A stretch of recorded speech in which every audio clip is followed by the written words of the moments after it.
1. Tanda petik tunggal. Tanda petik tunggal digunakan untuk mengapit petikan yang terdapat dalam petikan lain.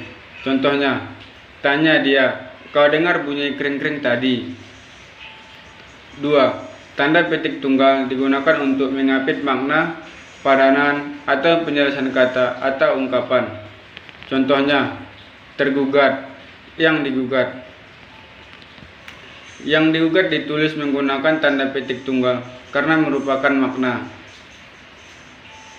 Retina, dinding mata sebelah dalam. Dinding mata sebelah dalam ditulis menggunakan tanda petik tunggal karena merupakan penjelasan. Natasha Nurhikmawati akan menjelaskan tentang tanda kurung. Tanda kurung digunakan untuk mengapit keterangan tambahan seperti singkatan atau padanan kata asing. Contohnya itu, bahasa Indonesia mempunyai tes standar yang disebut Uji Kemahiran Berbahasa Indonesia, KBI. KBI ditulis menggunakan tanda kurung, karena itu merupakan singkatan. Contoh selanjutnya, banyak pemengaruh influencer yang mendapat apresiasi karena konten yang membangun. Kata influencer ditulis menggunakan tanda kurung, dikarenakan influencer merupakan padanan kata asing.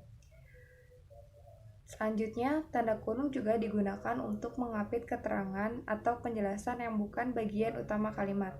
Contohnya itu, puisi Trenggono yang berjudul Ubud, nama tempat yang terkenal di Bali, ditulis pada tahun 1962. Nama tempat yang terkenal di Bali ditulis menggunakan tanda kurung, karena merupakan penjelasan dari Ubud.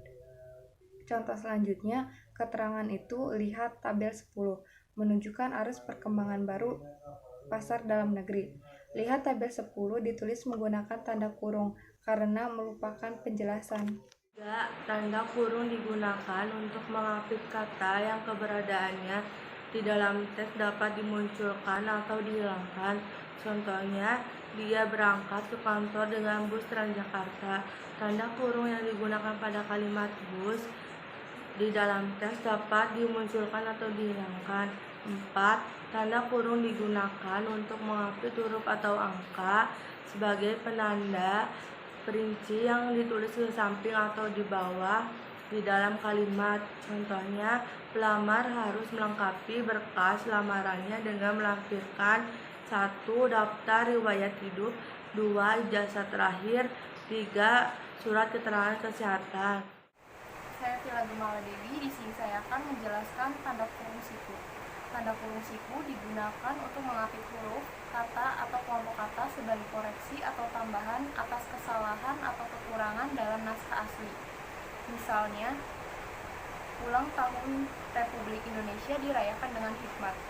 Perbaikannya yaitu, ulang tahun Proklamasi Kemerdekaan Republik Indonesia dirayakan dengan hikmat.